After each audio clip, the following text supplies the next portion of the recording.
Queridos, graça e paz vos sejam acrescentados. Esse que vos fala, pastor Elias Barbosa, vosso conservo em Cristo. Estou passando aqui para nós continuarmos a nossa série de estudos sobre o assunto libertação.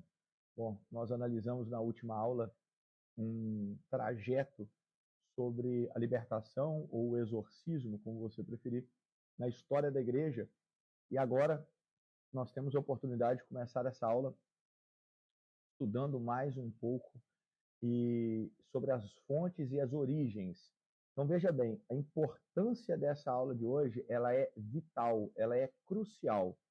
Se você ainda não escutou nenhuma das aulas passadas, mas escutar essa daqui já vai te ajudar demais, porque você vai deixar de pelo menos acreditar no que não é bíblico e pelo menos vai deixar de ensinar algo que não é bíblico. Então, olha o tamanho da importância da aula que nós vamos tratar hoje.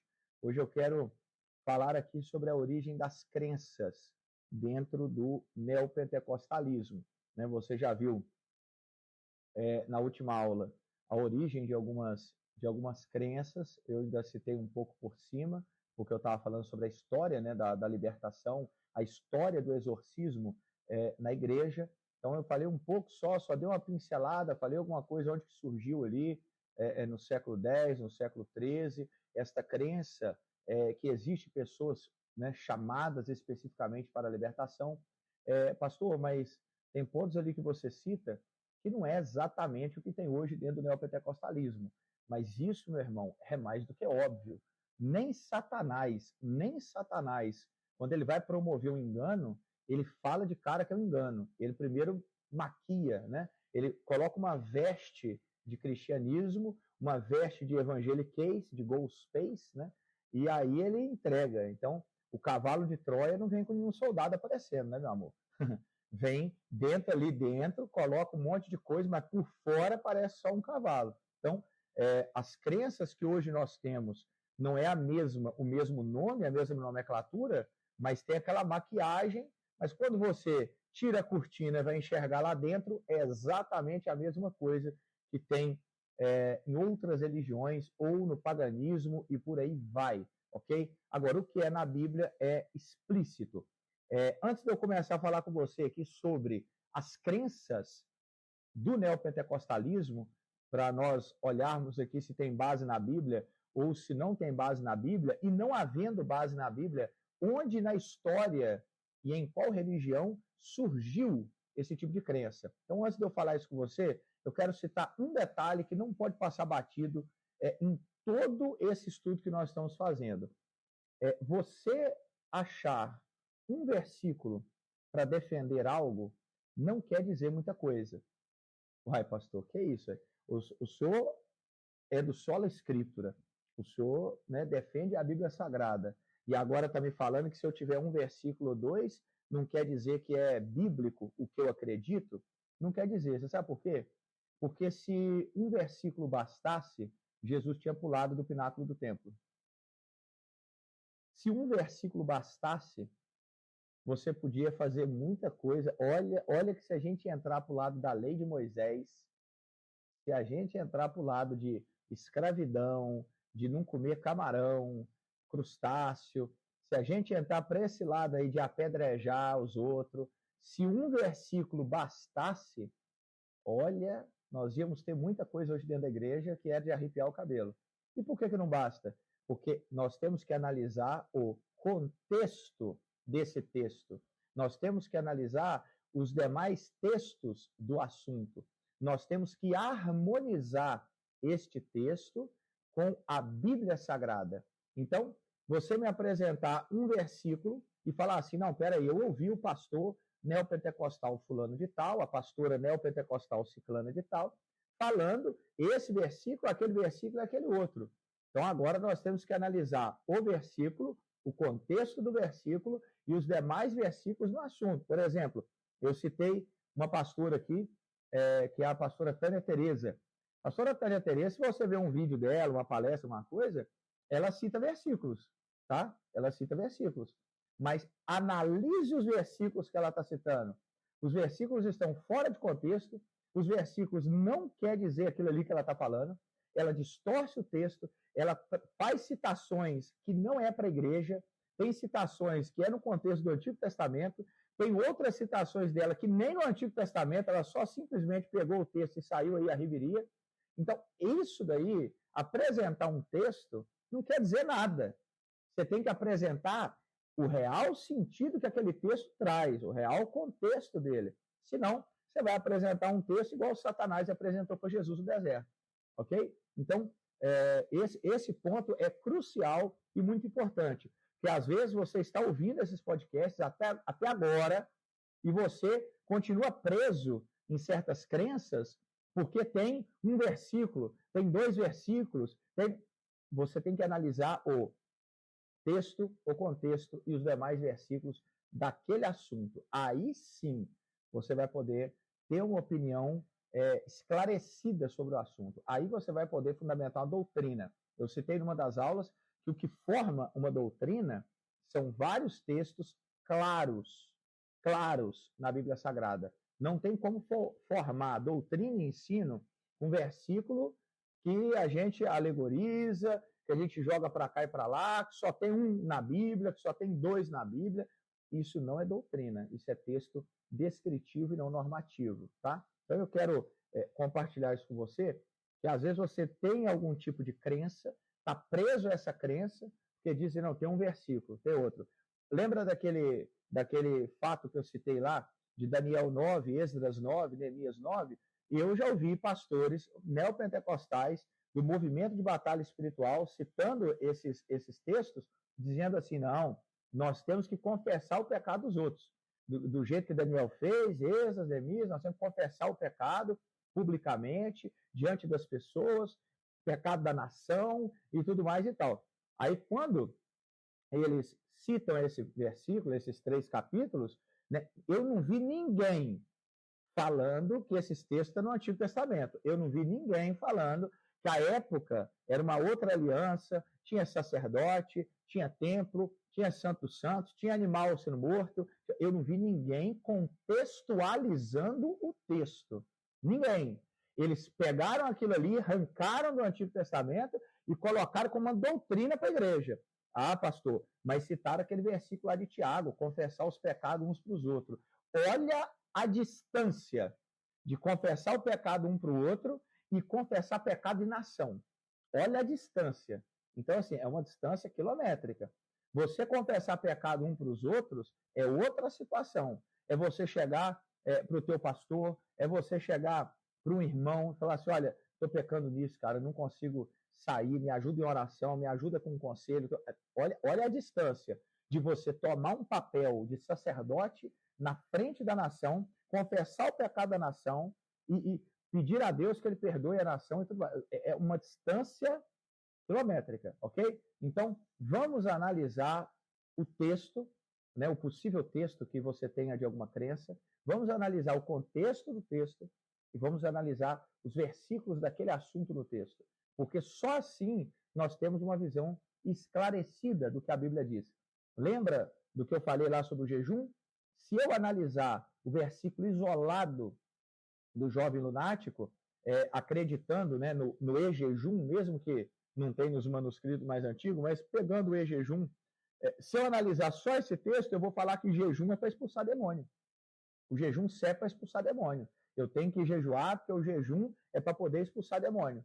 Mas quando eu analiso os demais textos sobre o assunto jejum, quando eu expando a pesquisa na Bíblia Sagrada sobre o jejum, quando eu vou estudar a fundo, eu vejo que em nenhum momento das Escrituras jejum aparece para expulsar demônio. Nenhum.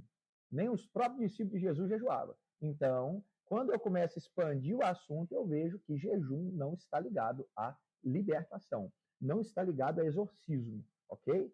Então, o perigo de você pegar um versículo isolado e querer fazer uma doutrina com base naquele versículo é que você vai começar a ensinar coisas que não é o que a Bíblia Sagrada no todo ensina. Bom, feita essa introdução, né?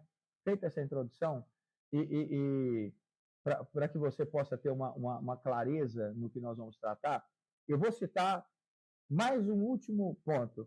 Geralmente, pastora Tânia Tereza, os pastores ali, tem vários, né? Se eu for citar nome aqui, eu vou ficar 20 minutos citando. Vários pastores desse movimento Batalha Espiritual, do neopentecostalismo, essa coisa toda. Geralmente, preste bem atenção, geralmente, a base para a maioria das crenças que eu vou citar aqui agora, para a maioria, não são todas, que tem umas que não, você vai ver, mas a maioria das crenças que eu vou citar aqui agora é experiência pessoal. Pode notar, assiste uma aula da Tânia Tereza, ela pega um versículo, isola do contexto, interpreta assim, igual um barco no meio do mar, rumando para onde está ventando. Aí, quando ela começa a interpretar assim a qualquer direção, o que ela faz para dar base, subsídio no que ela está falando? Experiência pessoal. Aí eu conheci uma mulher, aí eu conheci um homem, aí eu conheci um casal, aí eu conheci uma pessoa assim, assim assado. No ano tal eu estava conversando com fulano de tal e aconteceu isso.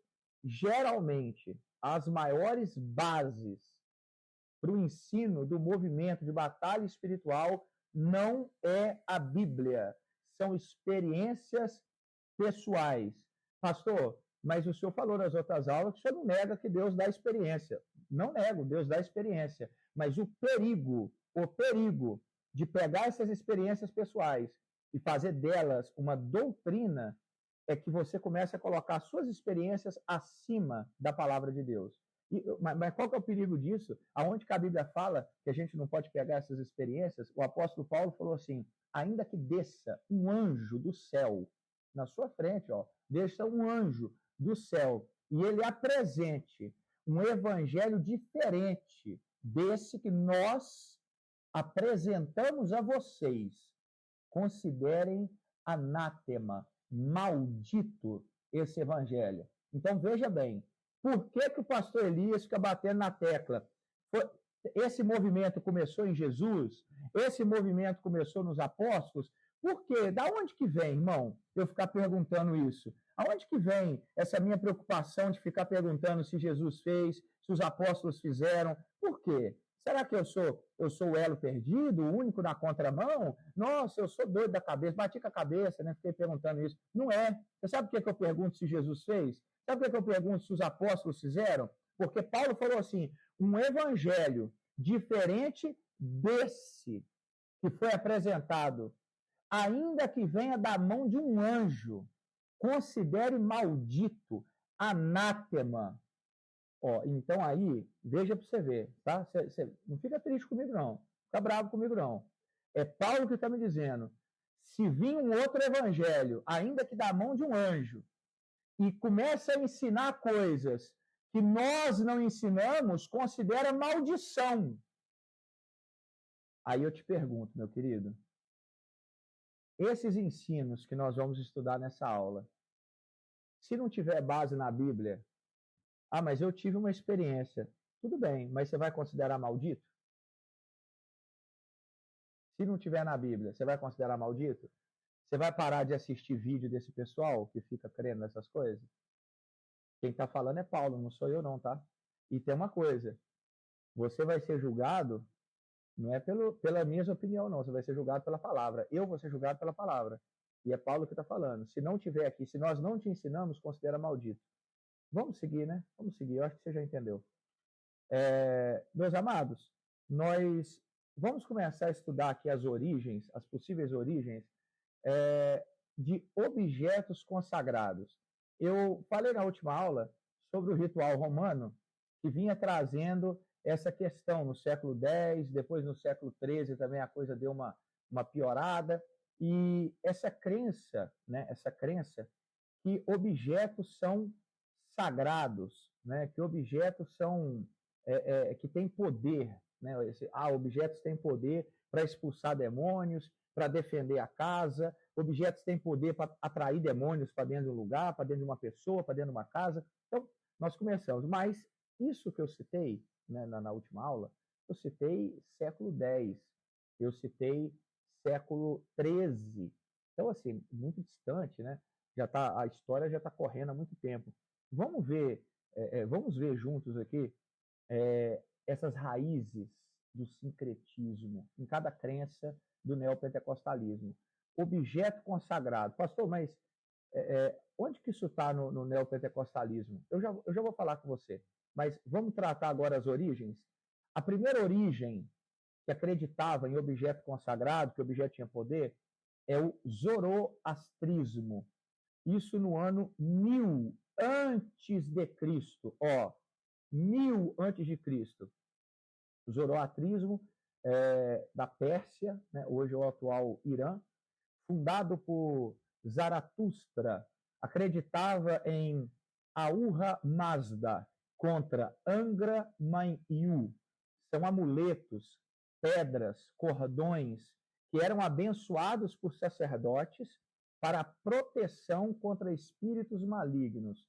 Exemplo, em rituais de purificação, em templos de fogo, os objetos eles tinham poder espiritual, ok?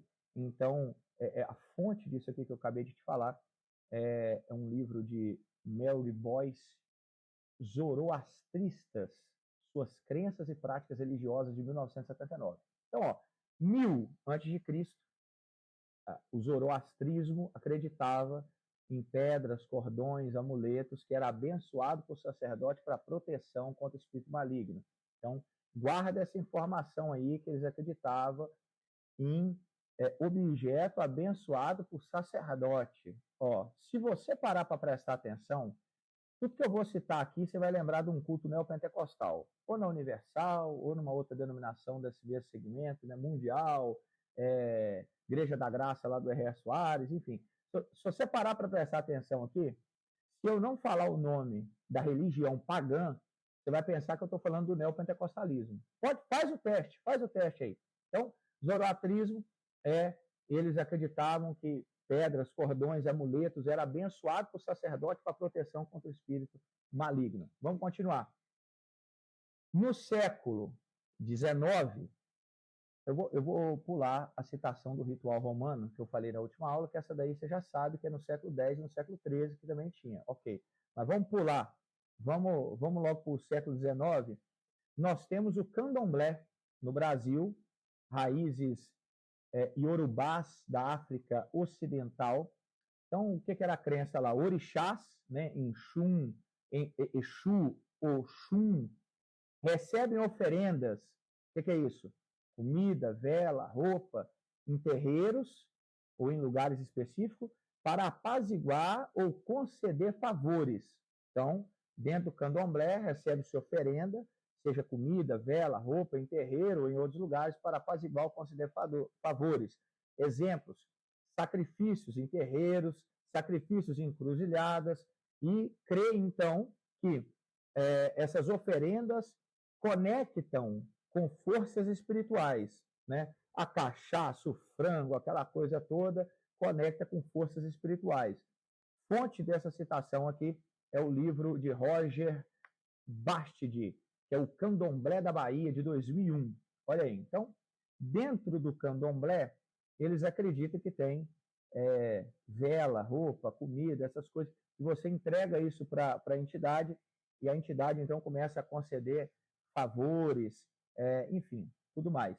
Outra citação agora, século XX, outra origem, século XX, de objeto consagrado, Umbanda do século XX no Brasil.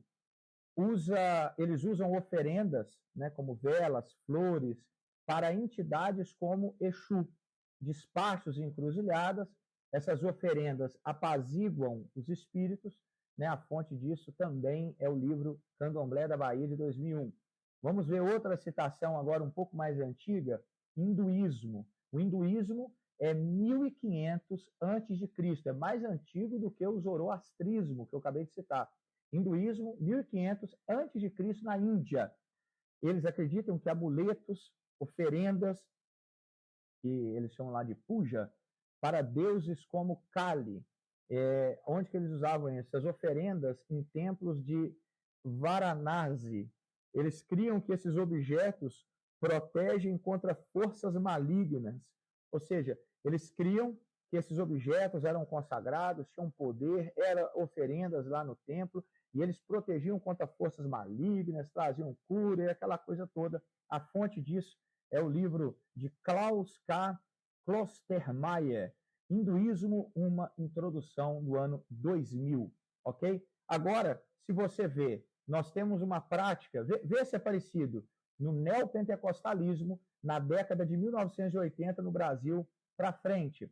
Líderes como Edir Macedo, da Igreja Universal, dentre outros, né, promovem objetos como óleo ungido, tijolos consagrados, chaveiros, pulseiras, lenços, campanhas da bênção, campanha do tijolo da fé para prosperidade.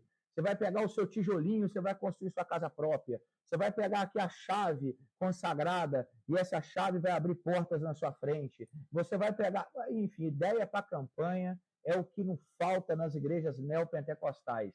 Então, eles criam que esses objetos, creem, né? Que esses objetos trazem bênção, proteção, prosperidade. E eles falam assim, isso aqui é apenas um estímulo para a sua fé. Isso aqui é apenas para estimular a fé.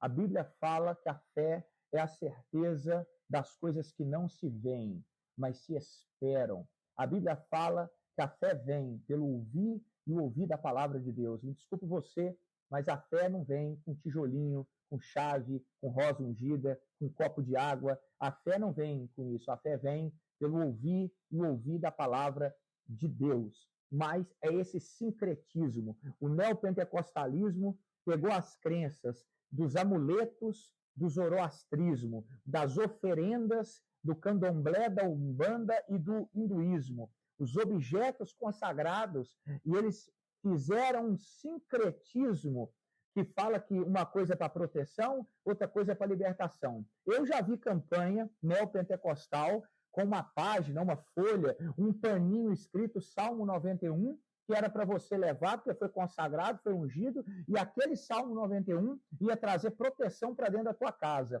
A Bíblia fala que se o Senhor não guardar a casa, em vão vigia o sentinela. Quem guarda a casa não é paninho escrito Salmo 91, é o Senhor dos exércitos, é a presença onipotente dele. Então, veja bem, essa prática de objeto consagrado é uma prática de sincretismo do neopentecostalismo. Pastor, mas no templo, lá não tinha aquele negócio de consagrar os objetos do templo? No templo, hoje o templo somos nós.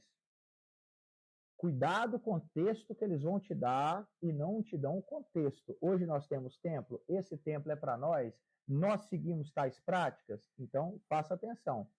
Aquela época lá teve, ungia lá as coisas do templo, ok. Novo Testamento, Igreja de Cristo, aonde unicamente o óleo é ungido, é usado para ungir o enfermo. E é o óleo que vai sarar o enfermo? Não, a Bíblia fala assim, a oração da fé sarará o doente. Vamos seguir. Geralmente, eles vão tentar achar base bíblica para defender essa questão de objeto. No Atos 19, onde o lenço de Paulo curava, mas nós já interpretamos bem esse texto, já falamos que Paulo não mandou ninguém levar objeto, não obrigou ninguém, não colocou objeto na mão de ninguém, não lançou a campanha do lenço. Isso aí eles pegaram, levaram, Deus honrou a busca, a fé das pessoas e manifestou o seu poder através de Paulo. Então, finaliza aí. Você pode ver que no mesmo Atos 19, os bruxos, né, que se convertiam, o texto diz assim, muitos dos que creram vieram, confessaram, declararam abertamente suas práticas, grande número dos que praticavam feitiçaria reuniram seus livros e os queimaram publicamente. Ou seja, a velha vida foi deixada, foi largada, porque agora eles não precisavam mais de objeto nenhum. Então, essa crença de ter objeto e as coisas, ela é pagã, ela não é cristã, ok? Então, vamos continuar então? Vamos continuar aqui. Eu vou fazer uma citação aqui de uma frase de Martinho Lutero, que é assim, abre aspas, a água benta e amuletos são invenções humanas que desviam da fé em Cristo, fecha aspas. Se você começa a colocar muita coisa, é por isso que o evangelho, irmão, é fé. Por que os judeus, lá se você for ler Hebreus 6 e tudo mais, por que os judeus estavam voltando para o judaísmo? Porque o evangelho não tem nada visível. O evangelho é fé. Eu citei aqui né? Eu citei aqui que as duas coisas visíveis na igreja é ceia e é batismo. Visíveis, mas o batismo aponta para o novo nascimento, ou seja, é simbólico e espiritual. E a ceia aponta para o sacrifício de Jesus. Então, não é para ninguém ficar olhando para o pão e para a água, é para olhar para Cristo. O pão só simboliza, só aponta. O pão e o suco é para trazer a memória. O quê? O pão e o suco? Não, para trazer a memória do sacrifício de Cristo. Só é válido se apontar para Cristo. Então, as duas coisas visíveis, só. O resto é tudo fé. É tudo fé. Aí o judeu se convertia, está acostumado com menorá, kippá, talite, aquela coisa toda, porque o judaísmo é muito visível, é muito palpável. Aí ele chega, aqui é fé, tudo é fé. Então eles começaram a ter esse choque. Então, esses amuletos, objetos, desviam a fé de Cristo. Tem gente que fala aí, mas eu tomei o copo d'água e fui curado. Você está vendo por que Deus não manda dar copo d'água? Porque você está falando, eu tomei o copo d'água, quem te curou foi Deus. Para de olhar para o copo e olha para Jesus. Toda vez que você estiver na beira do tanque, Jesus não vai te jogar no tanque, ele vai te levantar da paralisia que você está. Então, tem muita gente que pega esses amuletos e começa a achar que foi o amuleto. Mas eu bebi a água, mas eu peguei aquele pano, eu peguei aquela campanha, eu peguei aquilo lá. Meu amigo, para de olhar para o objeto, começa a olhar para Cristo. Se você já teve uma experiência de, nossa, que me deram aqui, e eu participei e fui curado, foi Deus que agiu na sua vida. E não é por causa de amuleto nenhum. Para disso, para disso. Isso aí é coisa de catolicismo. Você fica preso em imagem, em crucifixo e tudo mais. Para disso. Quem opera, quem faz é Cristo. E ele não precisa de amuleto para operar. Vamos lá, vamos falar agora uma outra crença que a gente vê muito no meio dessa área de libertação, que é o vômito como sinal. A pessoa vai ficar liberta, né? A pessoa manifesta um demônio, já chega alguém ali, ora, e a pessoa começa a vomitar. Teve uns anos desses para trás, no Brasil, que teve uma febre. Agora parou um pouquinho, porque começou a vir muito escândalo, né? Começou a vir muito escândalo, o pessoal começou a filmar e pegar a maracutaia. Então, quando o pessoal foi pegado, né, foi pego ali na mentira, eles pararam de fazer, tá? Que é o quê? Arrancar cabelo de orelha, arrancar cabelo do umbigo, arrancar rato. Eu já vi puxando camundongo do umbigo da pessoa. A pessoa manifesta demônio, na hora que vai orar, a pessoa vomita e tudo mais e tal. Isso teve origem em Jesus? Todos os endemoniados que Jesus libertou, teve alguém que vomitou obra de feitiçaria e tudo mais? Não. Os apóstolos, eles expulsaram algum demônio que alguém vomitou alguma coisa? Também não.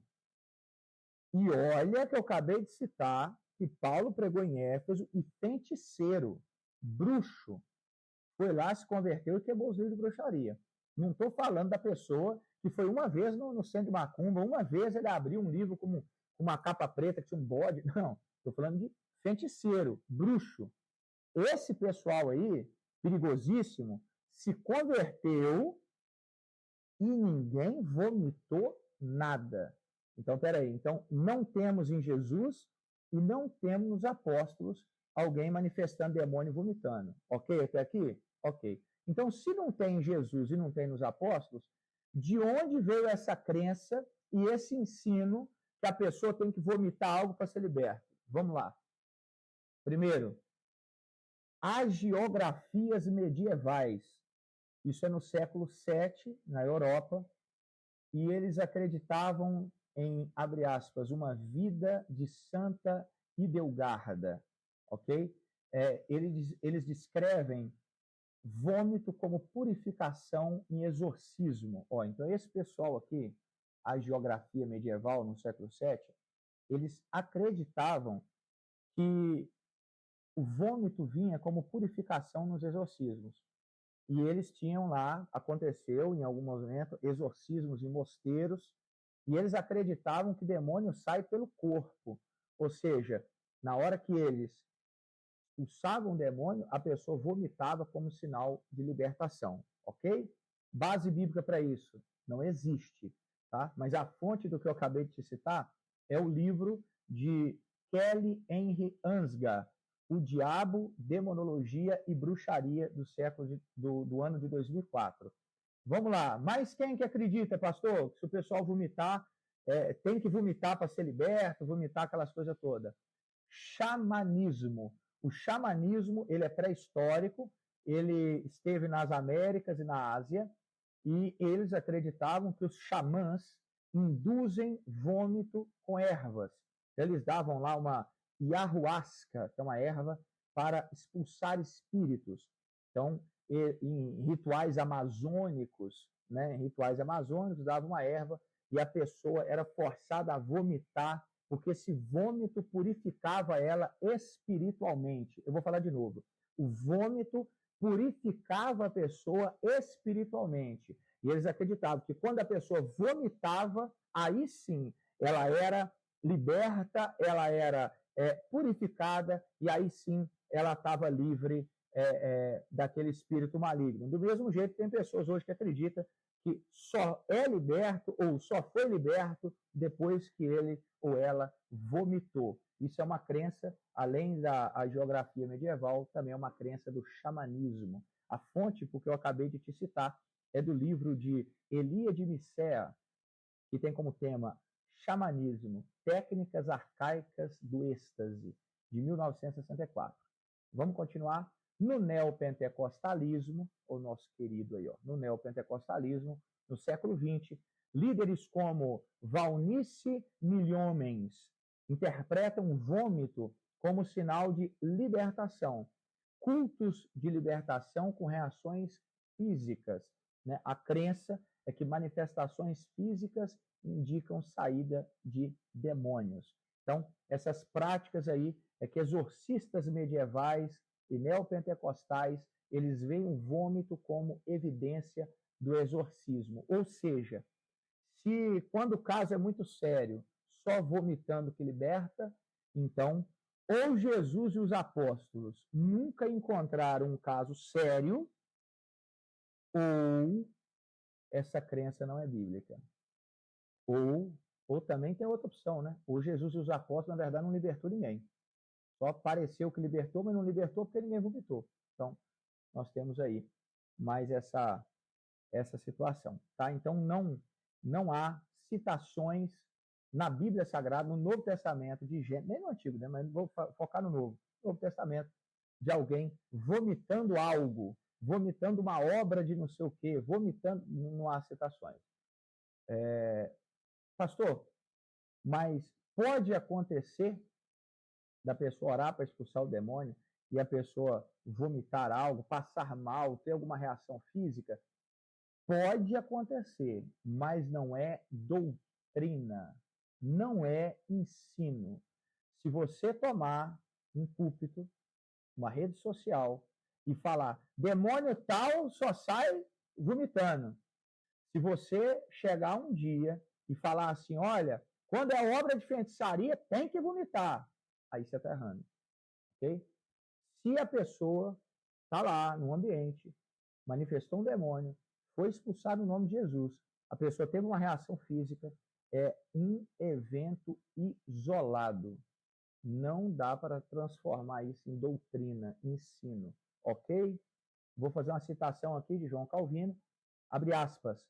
Atribuir poder a reações físicas é superstição, pois a libertação vem de Cristo e não do corpo. Fecha aspas. Olha, aqui matou a pau. Atribuir poder à reação física é superstição, pois a libertação vem de Cristo e não do corpo. Amém? Ah, mas quando vomitou que foi liberto. Não, quem libertou é Jesus, não é o vômito. Ah, mas libertou através do vômito. Não, libertou pela autoridade dele. Ok? Teve uma reação do corpo, mas não é aquela reação que demarca a libertação. O que demarca a libertação é Cristo. Se o Filho vos libertar, verdadeiramente sereis livres. Para isso o Filho se manifestou, para desfazer as obras do diabo. Amém? Vamos continuar, tem muita coisa. Aonde que veio a crença lá, né? Sal, água, outros objetos que expulsa demônio, que é consagrado. Bom, primeiro caso que eu vou citar, eu já citei na última aula, que é o ritual romano do século X na Europa, que formalizou exorcismos, né, com água benta, sal, cruzes, incenso.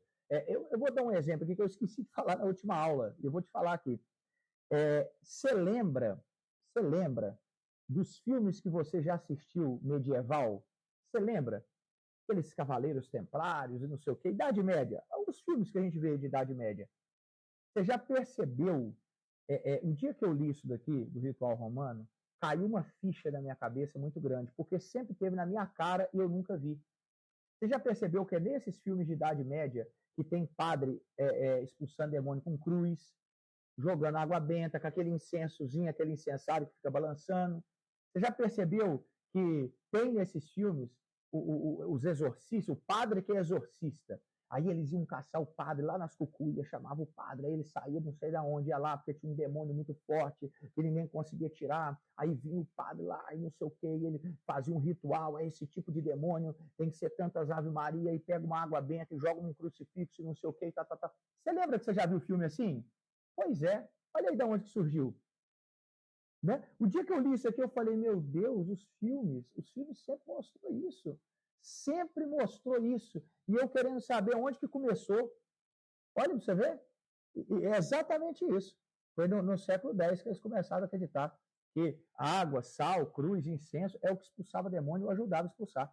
Nos exorcismos em Loudun, em 1634, na França, nós temos essa citação, e eles acreditavam que esses objetos consagrados combatiam, né, os demônios. Então, vamos continuar aí.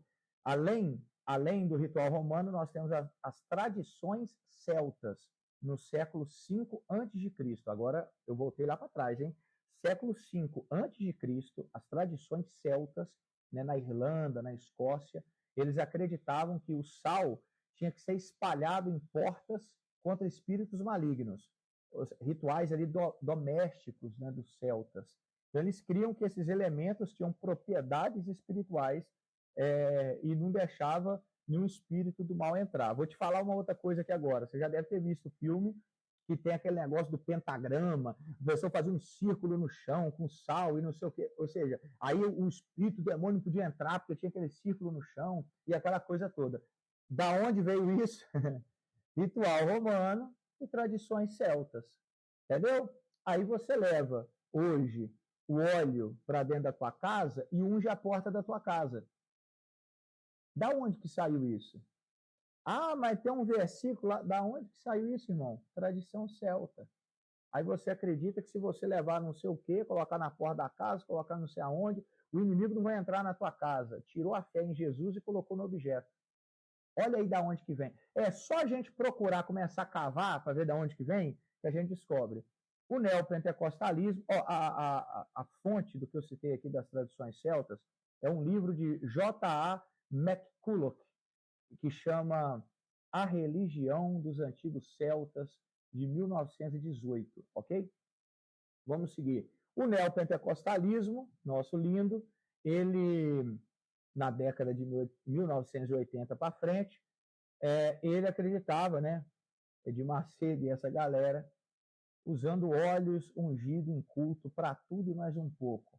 Eles pegavam esse óleo da unção e fazia campanha, distribuía vidrinho, colocava para todo mundo, e o óleo consagra e protege. Aonde você unge, está consagrado. Aonde você unge, está protegido. Aonde você unge, enfim, colocava toda essa crença, né? Então, seja água benta, uso de sal, óleo ungido, qualquer coisa, né?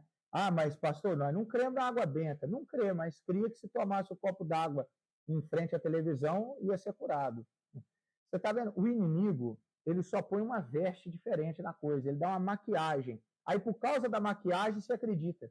Por causa da maquiagem, você compra, não, isso aqui é diferente.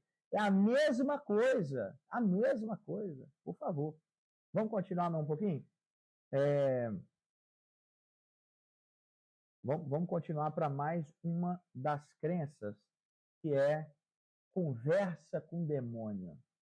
Opa, nós. Aonde que surgiu esta crença que nós temos que conversar com o demônio, entrevistar o demônio, saber de onde que o demônio veio, de onde surgiu esta crença que nós vemos muito em culto neopentecostal, de ficar conversando com o demônio. Pastor, surgiu da Bíblia, né? Foi Jesus que chegou lá para o Gadareno e falou, qual o teu nome e tal, e tudo mais. Ok. Lembra do que eu te falei de texto descritivo e texto normativo? Este texto, Jesus vai até lá e ele pergunta o nome do demônio. Ok.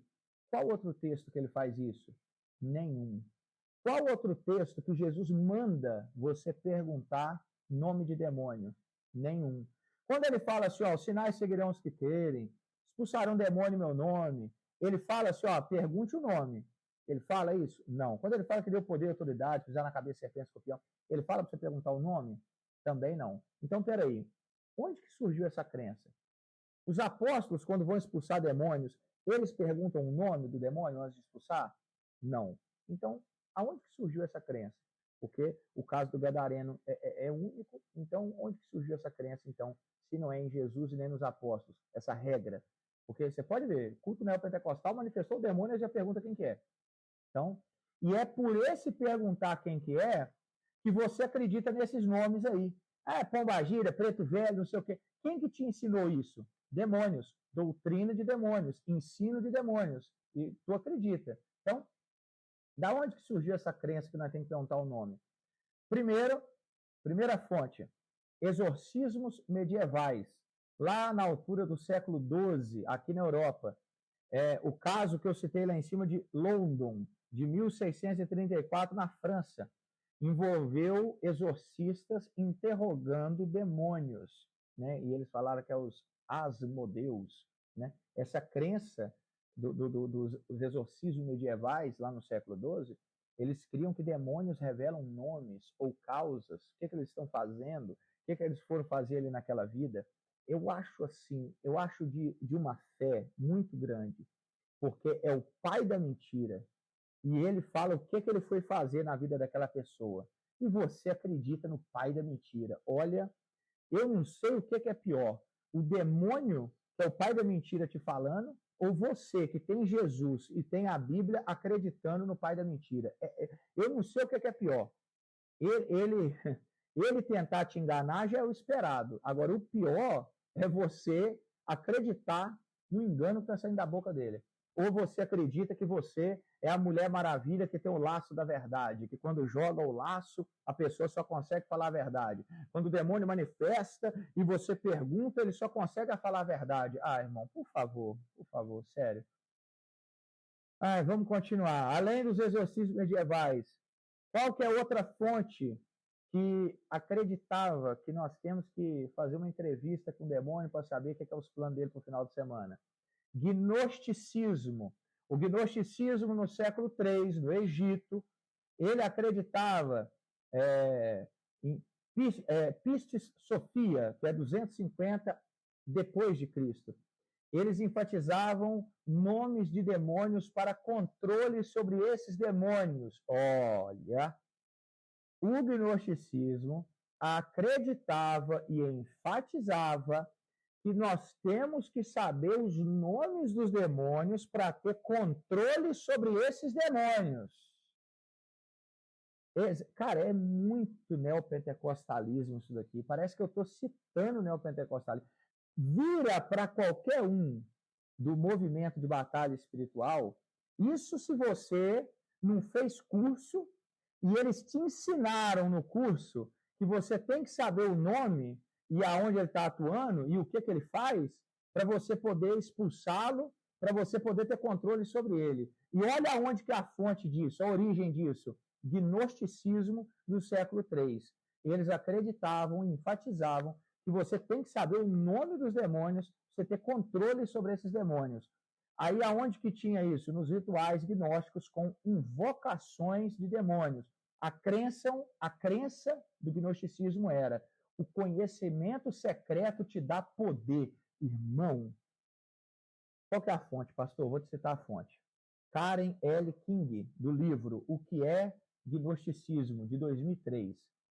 Isso daqui, conhecimento secreto te dá poder. Isso daqui, se eu te falar sem citar que é gnosticismo, você vai pensar que é neopentecostalismo.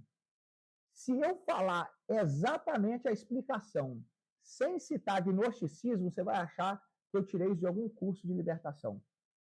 O gnosticismo, no século III, acreditava que eu saber o nome e o que o demônio está fazendo me dá controle sobre ele. E o conhecimento secreto me dá poder. Irmão, conhecimento secreto, conhecimento que não está na Bíblia, conhecimento que não foi revelado para nós, é conhecimento do inferno, é das trevas, é os demônios que estão te ensinando a vencer eles. Tenha misericórdia. Sério, você acreditar nisso, bicho, é muita coragem. Sério, é muita fé. Eu posso ser uma pessoa de fé, mas você deve ter o triplo da minha. Porque você acreditar que o demônio vai te ensinar algo que é para prejudicar ele, por favor, por favor. Então, a crença disso, a crença que esse conhecimento secreto, né, nome, ação, campo, hierarquia, castas, esse conhecimento secreto vai me dar poder. Quem dá poder sobre serpente e escorpião é Cristo. Mestre, os demônios se submetem a nós em teu nome. É o nome de Cristo que tem poder contra as trevas. Não é você saber o nome de demônio que o demônio te disse. Não é você saber qual a casta que ele participa, que ele mesmo te disse. Aí eu recebi uma revelação, não foi o demônio que me disse, não. Estava sonhando, tive um sonho, tive uma visão, ainda que venha um anjo do céu apresentando um outro evangelho que não seja este que nós te apresentamos. Considera maldito. Vamos continuar. Eu não aguento. O depois de citar aqui exorcismo medieval e gnosticismo, o neopentecostalismo, né, 1980 para frente, líderes como R.R. Soares, de Macedo e tudo mais, perguntam nome de demônios em culto, né, noite de libertação, sessão do descarrego, aquela coisa e aquela coisa. Eu identificar os demônios, quem são eles, aumenta a minha autoridade sobre eles e tudo mais e tal. Então, interrogar esses demônios para identificar causa, nomes e tudo mais. Jesus fazia isso, né, porque teve o caso do Gadareno. Marcos 1,25. Jesus o repreendeu dizendo, cale-se e saia dele. Tiago 4,7, ele não fala para você bater papo, não. Ele fala assim, sujeitem-se, pois, a Deus. Resistam ao diabo e ele fugirá de vós. Não precisa perguntar o nome? Não. Calvino fala assim, olha, abre aspas, dialogar com demônios é tolice e perigo, pois a palavra de Deus é suficiente, fecha aspas. Aleluia. A palavra de Deus é suficiente.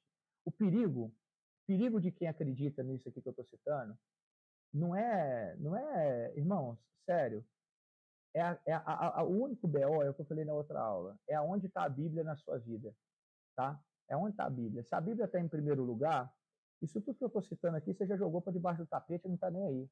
Não, isso aqui eu não creio mais, que a Bíblia tem que estar em primeiro lugar na minha vida. Agora, se a Bíblia não está em primeiro lugar na sua vida, meu irmão, aí acabou. Aí você abraça isso tudo aqui, porque isso não está na Bíblia, mas a Bíblia não está em primeiro lugar na sua vida, você está andando por sentimentos, arrepios e experiências, então você acredita nisso tudo aqui, que são crenças pagãs e não bíblicas. Me desculpe ser sincero desse jeito. Pastor, você não respeita o que eu acredito? Não é questão de não respeitar. É questão de expor o que a Bíblia está falando. Um outro evangelho que não seja esse é maldito. Vamos lá. Cultos específicos. Então, aonde que surgiu esses cultos específicos temáticos, né? Culto de cura, culto da libertação, culto de não sei o quê, sessão do descarrego, culto de... Aonde que surgiu esses cultos temáticos? Que até então na Bíblia não tem culto temático. Culto é culto de adoração e louvor a Deus. Bom, os avivamentos, os avivalismos, né, do século XIX, ali entre 1800 e 1840, foi o segundo grande despertar. Veio Charles Finney. Charles Finney era um grande avivalista, mas olha, teologicamente, o Charles Finney atrapalhou tanto a igreja, mas tanto a igreja, isso não é uma crítica só minha não, tá? Você pega isso aqui que eu te falei e vai pesquisar. O Charles Finney tinha muita unção, tinha poder, cara, lindo, maravilhoso, mas teologicamente, o Charles Finney inventou tanto chifre na cabeça de cavalo, mas trouxe tanta crença que não é bíblica, que olha, sério. Então esse Charles Finney, ele enfatizou cultos de cura, culto de libertação, foi daí que começou. Aí que começou, acampamento de reavivamento, né? Não, os sinais acompanham, diz a Bíblia, vão fazer culto disso, daquilo outro. Então, começou esses cultos aí temáticos, que não tem base na Bíblia, não tem a Bíblia falando que você fazer um culto específico para aquilo, mas começou com Charles Finney ali, com aquela galera que teve naquela época. Outra base, logicamente, é o neopentecostalismo, 1980 para frente. Edir Macedo, Igreja Universal, outras denominações promovem noites de libertação, cultos semanais para libertação, culto específico para combater demônio, para cura divina e tudo mais. E eu citei na primeira aula aqui que, engraçado, né? É justamente o dia que casa com o Centro de Macumba, o mesmo dia da semana que eles fazem o culto de libertação. Então, é bem assim, né? Então, vamos lá. Não temos, então, na Bíblia, nem uma citação de cultos temáticos. Vou citar uma frase aqui de Martinho Lutero, nos Sermões sobre João, abre aspas, a pregação da palavra é o meio pelo qual Cristo liberta, não rituais humanos, fecha aspas. Você pode ver que eu citei aquele texto que Jesus está na sinagoga ensinando a palavra e o demônio manifesta no rapaz. Então, imagine, ensinando a palavra, o demônio manifestou. Ele não precisou orar, não precisou fazer um culto temático, ele só ensinou a palavra e aconteceu. Bom, a crença da ligação de almas. O que é essa crença da ligação de almas? É que as pessoas que eu já me envolvi sexualmente, eu estou ligado a essa pessoa. Alguns chamam de o sangue branco, que é o sêmen. Então, uma mulher que eu já tive relação sexual, certo? Eu derramei o meu sêmen, o meu sangue branco nela, ali eu fiz um pacto com ela e me tornei um com ela. Aí eu termino aquele relacionamento, seja casamento, seja namoro, seja o que for, eu termino esse relacionamento e eu vou me relacionar com outra pessoa, certo? Mas, segundo a crença da ligação de almas, eu continuo ligado àquela pessoa. Eu continuo ligado àquela pessoa porque eu tive uma relação com ela, eu me tornei um com ela, eu derramei ali o meu sangue branco e eu continuo ligado no espiritual com ela. Eu já estou em outro relacionamento, mas eu estou ligado com aquela. Aí vamos dizer que eu cabo esse outro relacionamento e vou unir com uma outra. Aí eu estou ligado com essa que eu estou e mais duas do passado. Então, a ligação de almas acredita que você fica ligado às pessoas que você já teve relações sexuais. E você precisa quebrar e romper essas ligações, cortar essas ligações. Como é que você corta essas ligações? Você detecta quais são as pessoas, faz uma listinha, o tanto de pessoa que você já teve relação sexual e tudo mais, faz a listinha, detecta, e aí você tem cultos ali, pessoas que vão fazer uma oração junto com você para cortar no mundo espiritual esses laços que ficaram ali ligados você com outras pessoas, ok? Isso daí é mais ou menos a crença da ligação de almas. Top? Então agora eu vou citar onde que surgiu essa crença. Pastor, mas não tem base na Bíblia para falar disso? Eu vou te falar as bases bíblicas, antes de eu citar as origens, eu vou citar as bases bíblicas que as pessoas que acreditam na ligação de alma usam, tá? Então vamos lá. Primeira base bíblica que eles usam. 1 Coríntios 6, 16, 17. Essa daqui é a que eles usam. Essa daqui é a que eles tentam emplacar esse ensinamento. 1 Coríntios 6, 16, 17. Vocês não sabem que aquele que se une a uma prostituta é um corpo com ela?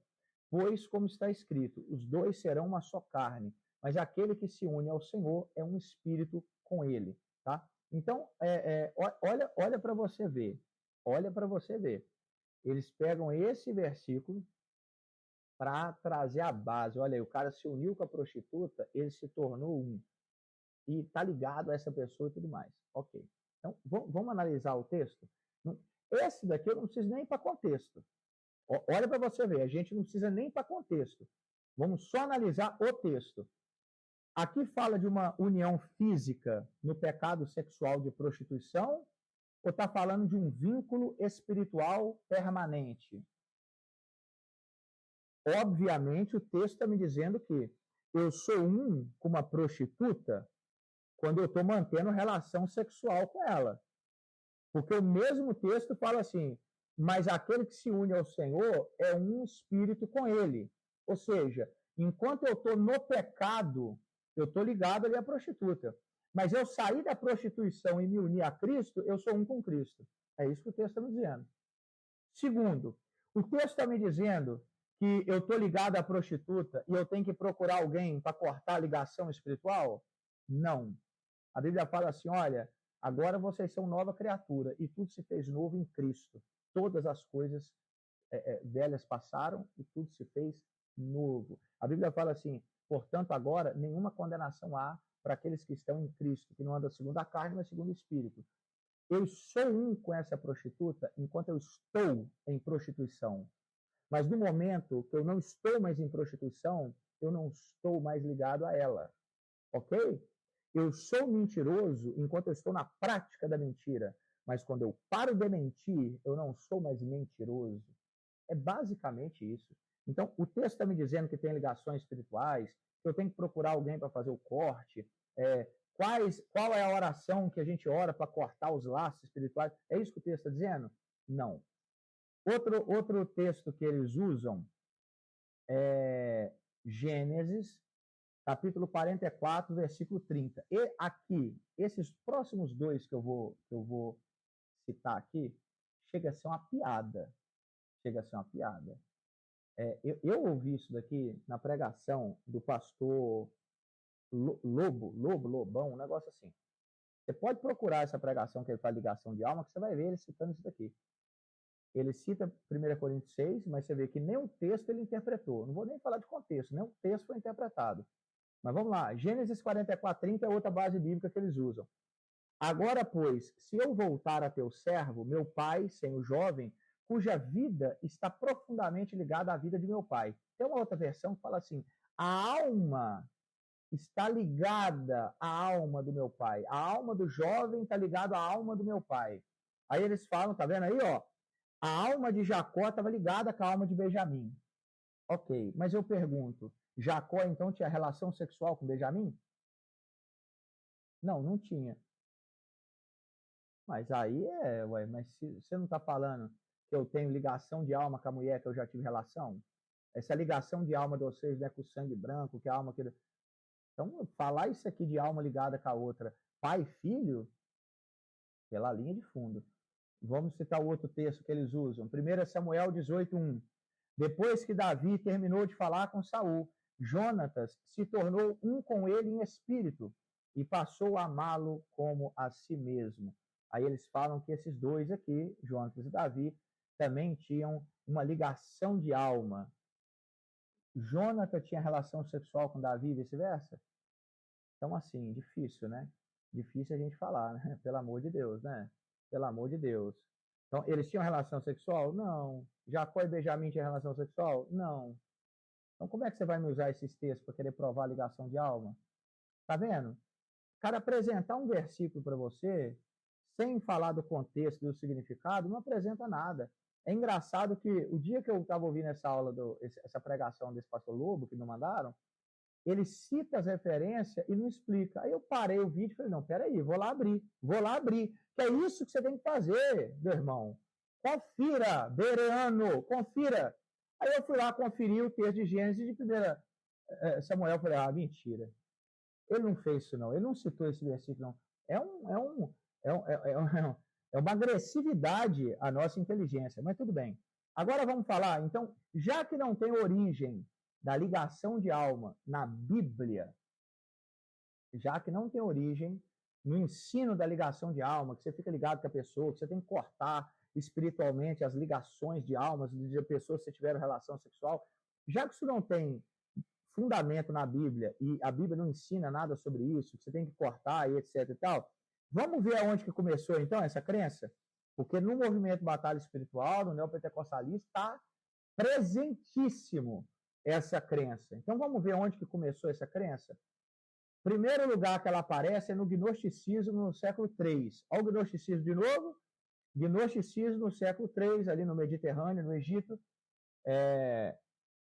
O gnosticismo acreditava em uniões espirituais entre almas que só eram quebradas por rituais místicos.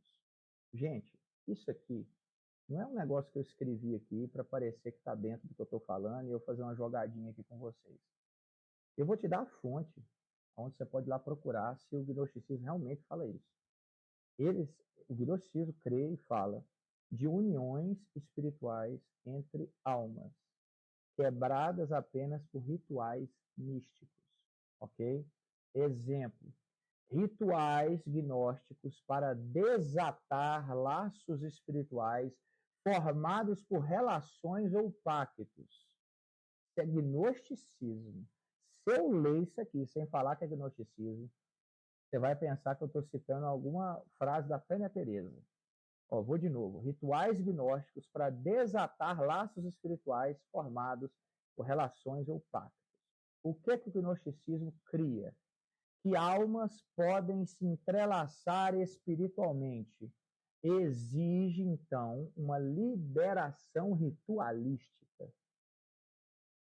Qual que é a fonte disso? É o livro que eu já citei aqui, da Karen L. King, O que é Gnosticismo, de 2003. Isso daqui é exatamente a crença de muita gente. Eles acreditam que tem que ter esses cortes aí no mundo espiritual.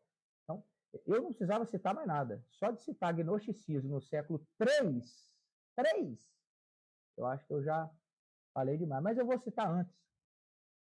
Agora eu vou para 1500 anos antes de Cristo.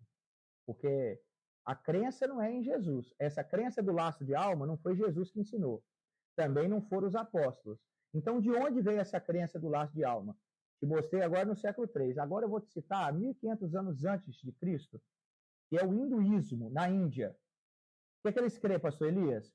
A crença em karmic bonds, laços kármicos. Sugere que relações emocionais ou sexuais criam vínculos espirituais que persistem entre vidas, afetando o ciclo de reencarnação. Eu vou falar de novo. A crença do hinduísmo acredita e sugere que relações emocionais ou sexuais criam vínculos espirituais que persistem entre vidas, afetando o ciclo da reencarnação. Olha o esgoto que nós estamos descendo. O hinduísmo acreditava que rituais de purificação, que chama lá sanskara, em templos hindus, tinham que ser feitos para quebrar laços negativos. Esses laços negativos que influenciavam a pessoa mal e tal. Então, eles criam que esses laços kármicos influenciavam o destino espiritual. Ou seja, esses laços kármicos ficavam ali, a pessoa alterava o destino da pessoa porque afetava muito a pessoa. É triste. É triste um cristão acreditar nisso daqui. É triste. É triste um cristão acreditar nisso. A fonte é o livro que eu também já citei aqui, do Klaus K. Klostermaier. O nome do livro é Hinduísmo, uma introdução, do ano de 2000. Tem mais, pastor? Tem. Na Bíblia não tem, mas fora da Bíblia, opa! Sabe quem que acreditava também? Budismo tântrico, no século VII, em Tibete, na Índia. O budismo tântrico, eles acreditavam e ensinavam que relações sexuais ou espirituais criam conexões energéticas entre pessoas que podem ser dissolvidas por meditações ou rituais tântricos. Exemplo, rituais de purificação com mantras em mosteiros tibetanos. Esses rituais aí em mosteiros com mantras, né, nos mosteiros tibetanos, eles acreditavam que esses vínculos espirituais, esses laços de alma, essas ligações de alma, afetavam a iluminação da pessoa. Né? Nota o que eu estou falando, só muda a roupa, só muda a maquiagem, mas a miséria é a mesma, a lepra é a mesma. Né? Você vê que eu te dei uma explicação aqui agora no início do neopentecostalismo. Agora estou te dando as explicações das outras religiões. É a mesma, só muda um nomezinho ou outro, mas é a mesma coisa.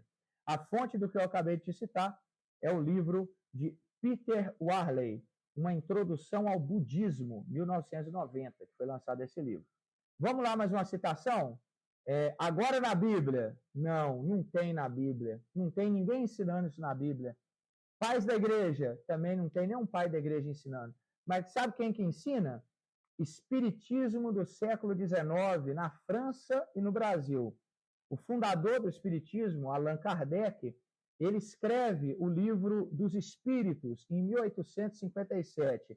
E ele ensina, Allan Kardec ensina, neste livro, que relações afetivas ou sexuais criam laços espirituais entre encarnados ou espíritos desencarnados, que podem ser desatados por passes magnéticos ou orações. Então, Allan Kardec, ele acreditava, certo? E ele ensinou aos espíritas que relações afetivas ou sexuais criam laços espirituais, laços espirituais entre encarnados ou espíritos desencarnados que podem ser desatados por passes magnéticos ou orações. Pega os vídeos aí da Tânia Tereza, do Pastor Lobo, dessa galera, que você vai ver que eles têm que fazer uma oração para desatar o laço de alma. Ok? Isso, a Bíblia fala sobre isso? Não, mas o Livro dos Espíritos de Allan Kardec fala. Vamos continuar. Ele dá exemplo. Sessões de desobsessão em centros espíritas, como no Brasil, no século XX, criam que laços espirituais causam obsessão espiritual.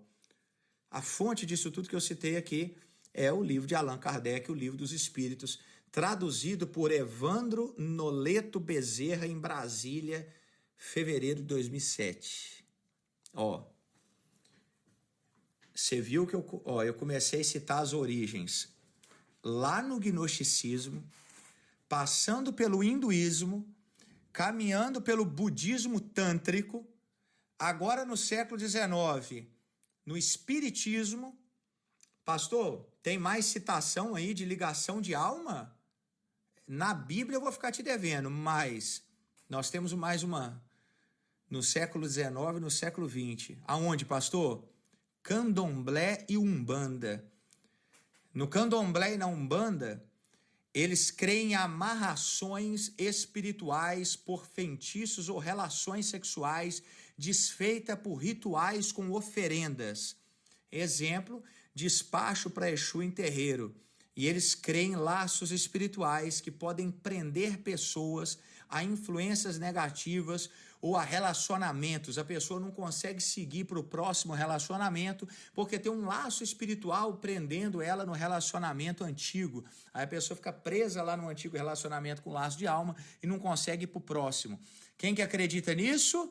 Candomblé e Umbanda, no século XIX e XX. Qual que é a fonte? A fonte é o livro de Roger Bestede, O Candomblé da Bahia, de 2001, tá? Agora, eu vou citar a minha última citação aqui para nós terminarmos essa aula, que é a crença da ligação de alma, também tem no século XX. Quem que crê nisso no século XX, pastor? Um pessoal chamado Wicca. O Wicca está no Reino Unido e também nos Estados Unidos. O que é esse Wicca? É uma religião pagã de bruxas. Essas bruxas da religião Wicca, elas acreditam que existem cordões espirituais formados por relações ou feitiços, dissolvidos apenas por rituais de corte de cordas. Então, as bruxas da Wicca, elas acreditam que tem cordões espirituais que são ligados na nossa vida por relações sexuais ou feitiços e que só são dissolvidos ou cortados por um ritual de bruxaria dentro da Wicca que se chama corte de cordas. Exemplo, os rituais wiccanos com velas e visualizações. Eles creem que esses cordões espirituais afetam a nossa energia pessoal. Pastor, onde que é a fonte disso que você acabou de citar? É um livro de Ronald Hutton, que chama O Triunfo da Lua, uma história da bruxaria pagã moderna. Olha o nome do livro. O Triunfo da Lua, uma história da bruxaria pagã moderna. Olha o nome do livro. Aí essas bruxas acreditam que tem que ter esse ritual de corte de cordas para poder cortar os cordões espirituais que tem na vida das pessoas com relações sexuais ou feitiços. Eu vou parar por aqui porque nós já temos um tempo bom de aula, mas eu quero te chamar a atenção. Se você acreditava, porque eu já estou crendo no nome de Jesus, que você vai largar esse sincretismo espiritual, essa sujeiraiada, e vai começar a acreditar só na Bíblia e só em Jesus. Se você acreditava nisso, pelo amor de Deus, em algum dos pontos aqui que eu citei ao decorrer dessa aula, conselho que eu te dou, meu irmão e minha irmã, fuja, corra dessas práticas sincréticas, pagãs, que está no meio de bruxaria, fuja dessas práticas que são gnósticas, espíritas, no meio de candomblé, de macumba, de religião de bruxa, como Wicca. Fuja disso. Abrace a palavra de Deus. Abrace a suficiência de Cristo. Abrace o nome de Jesus, que tem poder acima de todo nome. Deixe essas práticas pagãs e busque a Deus como Ele é. Que Deus te abençoe poderosamente, em nome de Jesus. Deus te abençoe e até a próxima aula, no nome de Jesus.